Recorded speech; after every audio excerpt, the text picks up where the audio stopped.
wonten tiyang matur, Mas Uli, menurut jenengan bagaimana fenomena hari ini? Nopo? Ketika kita sodako, ketika kita memberi zakat, kita derek-derek sodako, tasarruf harta kita pada orang yang membutuhkan, butuh didokumentasi kudu. Orang hari ini sodako belum marem kalau belum berpegang HP, belum marem kalau belum foto, hati nurung marem kalau belum selfie, dibikin vlog. Halo guys, hari ini kita akan sodako guys, ini penerimanya guys, ya, di foto, di cerek, di foto cekrek, tunggal nang Instagram, nang WA dan sebagainya. Alhamdulillah sodako hari ini lancar, tidak ada halangan satu apapun. Dan kita bagusnya seperti ini, memiliki dua amal. Satu amal yang dipertontonkan dalam rangka edukasi. Karena ada di antara kita orang tidak mau sodako, alasannya lucu. Alasannya adalah, Mas Ulin, saya tidak jadi sodako. Kenapa sih? Saya takut mau dilihat orang, saya takut mau difoto orang, saya takut ada timbul, saya tidak jadi. Karena mungkin lah jare wong sugi lah, ini itu karena lah dume sugi, seneng awe-awe dan sebagainya, senang memberi dan sebagainya.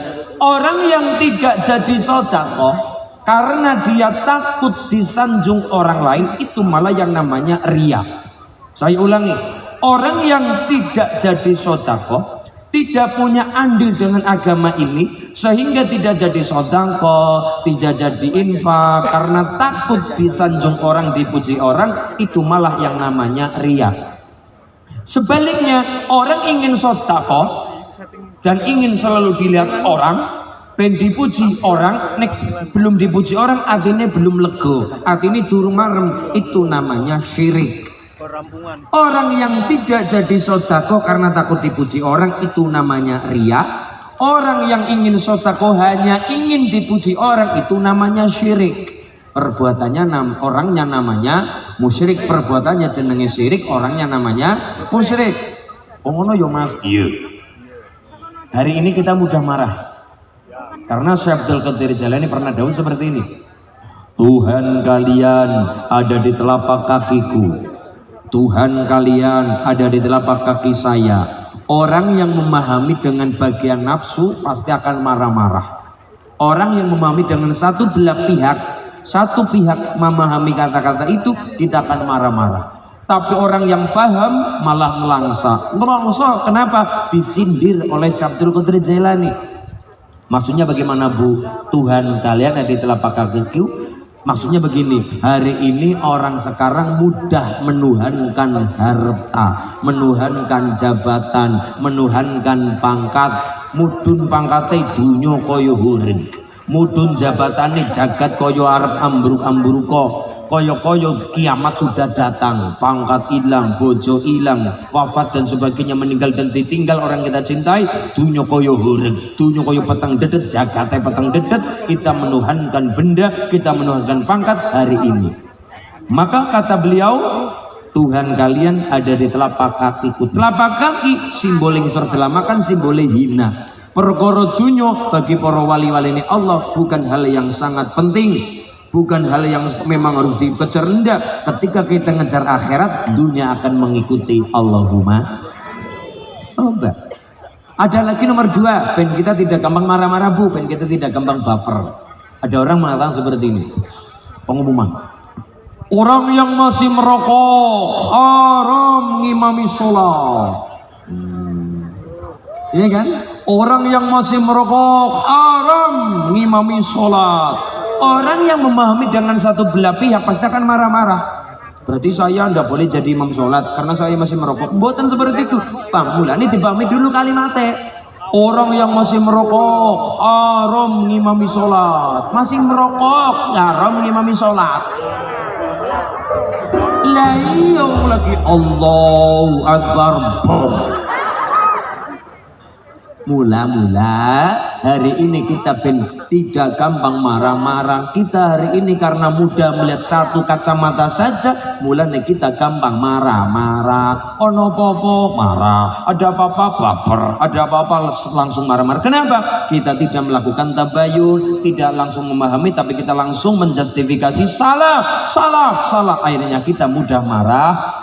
Kita melihat hanya satu belah pihak, bukan dua pihak tadi. Nggih nggih. Nah, tadi KPKP di mangertosi ben kita diparingi bejadunya lan akhirate Allahumma. Nih, kita hukumnya nopo masulin sodako ingin dipuji orang, itu namanya syirik. Tidak jadi sodako karena takut dipuji orang, ini namanya riya. Kita hari ini rata-rata ning ora kabeh jenenge wae rata-rata. Rata-rata hari ini orang sedekah kudu nggawa HP. Urung lega rasanya kalau belum bawa HP, karena siki zaman setan gepeng apa. Saya sedekah, set ambil HP. Mas, tolong pegangin. Kenapa Mas Udin? Pegangin. Nanti di video dibikinkan slow motion. Tarik uang dari saku, set. Di video dibikin slow motion, dibaringi backsound. Wah, ambil uang. Sallallahu ala Muhammad, sallallahu alaihi wasallam. Slow motion. Sallallahu ala Muhammad, sallallahu alaihi wasallam. Cemplung kotak amal belum 2000. Terus bagaimana masulin gini Bu? Kita boleh mempertontonkan amal apabila hati kita sudah bisa menerima perkara ora sombong, ora takabur, boleh dalam rangka edukasi. Orang boleh mempertontonkan amalnya dalam rangka edukasi, memberi pelajaran, memberi pengajaran. Saiki misalkan kula wau, Bro, jenengan ben ngertos lah iya kene ora perintah-perintah tok, tapi juga memberikan langsung praktek. Ini dalam rangka pelajaran, dalam rangka edukasi, tidak masalah. Tapi juga kita harus punya amal yang sifatnya tersembunyi. Ojo ono sing ngerti, tidak semua amal dipertontonkan, ada dipertontonkan dalam rangka edukasi boleh saja. Gawa bocah anak-anak kita memberikan sedekah, ben anak itu tahu melihat, oh ibu saya senang sedekah, oh ayah saya senang sedekah, boleh-boleh saja dalam rangka untuk edukasi. Rene lho nak, ibu karena bapak berjalan sama anak-anak, ibu membantu orang, bruk uang, sedekahan. Anak itu pengen melihat, oh ibu saya tidak hanya senang sholat tapi senang sedekah. Secara tidak langsung kita memberikan pelajaran edukasi kepada anak tentang pentingnya sedekah. Tapi juga kita jangan lupa, ora kabeh amal harus di depan layar kaca, ora kabeh amal kudu di shooting. Ono amal sing dipertontonkan dalam rangka edukasi, juga ada amal yang bersifat siri, tersembunyi, urusannya pribadi karo Gusti Allah. Ini nggih perkara napa sedekah. Allahumma. Sesuatu yang terburu-buru memang dadi sifat-sifat yang setan. Kaya tadi sholat mikiri bakso, sholat mikiri BLT, sholat mikiri lato, karena terburu-buru. Sehingga kenapa sih kalau terburu-buru tidak ditumpangi karo setan? Imam Hatim Al-Asami dawuh al-ajalah minasyaiton. Sesuatu yang terburu-buru ditumpangi karo setan. Sholat terburu-buru kaya wau, zikir terburu-buru, zikir kita terburu-buru, kalimatnya dadi ora jelas. Sing kudune Allahu Akbar, Allahu Akbar, Allahu Akbar. Dadi napa karena terburu-buru? Lomo bubar. Yo nyong ya hayu ya qayyum, ya hayu ya qayyum, ya qayyum. Dadi napa? Yo kayumu. Ya. Lah iya, kan seperti itu. Malah dadi ning ngenten niku subhanallah malah jumira. Karena apa? terburu-buru, al-ajalah minasyaiton, sesuatu yang terburu-buru, kesesat, tergesa-gesa niku rata-rata ditumpangi akeh-akeh ditumpangi karo sifate setan, kecuali 5 perkara. Kalau bapak ibu ngelakoni niki dengan terburu-buru boten dadi sifat setan, tapi menjadi sunnah baginda Rasulullah Muhammad sallallahu alaihi. Oh, berarti ada ya mas sesuatu yang terburu-buru dibolehkan ngejeng Nabi? Ada. Apa saja? Tulis. Yang pertama, it'amut to'am, menyegerakan, memberikan hidangan kepada tamu. Semua tamu, apapun tamu kondisinya, semua tamu ngendong mertamu merdayo nopo nyambangi kulon jenengan kebaikan, itu nggawa barokah masing-masing. Nabi Ibrahim alaihi salam, istrinya namanya Siti Sarah. Siti Sarah istri Nabi Ibrahim, umur 90 tahun. Sepuh napa dereng? Sepuh, belum juga memiliki keturunan.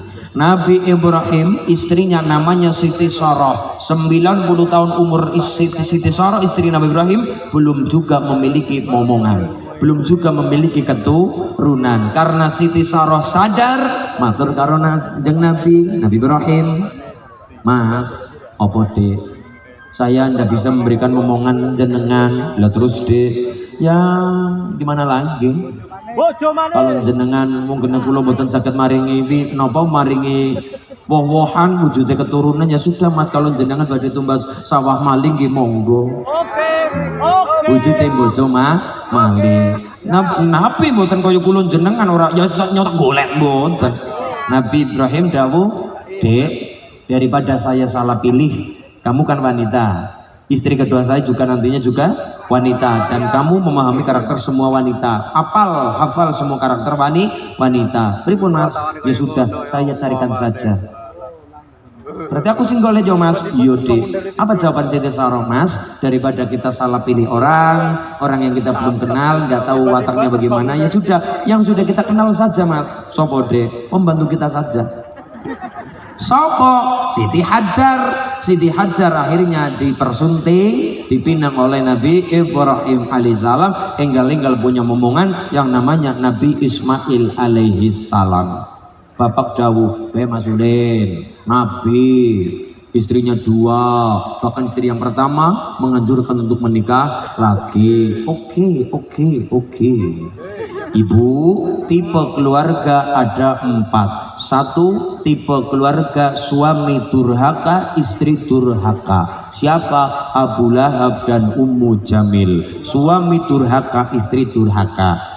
Keluarga nomor 2, suami taat, istri durhaka. Siapa? Nabi Lot. Siapa? Nabi Nuh. Istrinya durhaka. Nomor 3, istri durhaka, istrinya taat, suaminya durhaka. Siapa?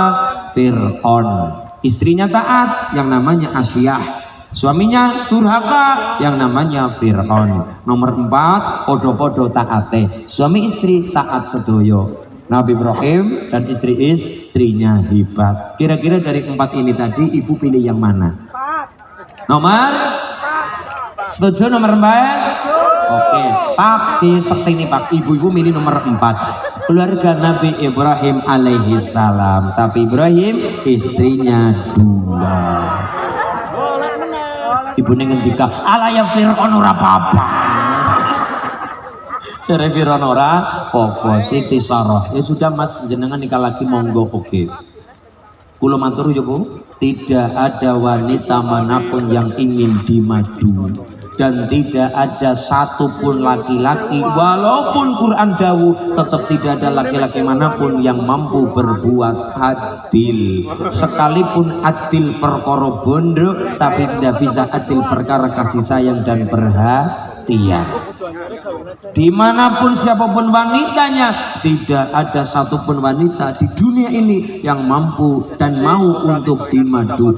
Pak Lurah ngendika, Nabi Ibrahim Rasulullah Siti Sarah kan mau dimadu. Lah iya, karena terpaksa kepepet, memang istri Nabi, masa Nabi tidak punya keturunan. 1. Nomor 2, Pak Lurah, bapak-bapak ngendika, itu Nabi Ibrahim dan istrinya kan gayeng kemudian tentrem, jare sopo? Siti Sarah. mempersilahkan suaminya menikah lagi. Apakah ikhlas begitu saja? Oh no. Siti Sarah ketika melihat suaminya bermesraan dengan istri kedua dengan Siti Hajar, dadane Siti Sarah diparingi enduk mentah bakale mateng. Kenapa?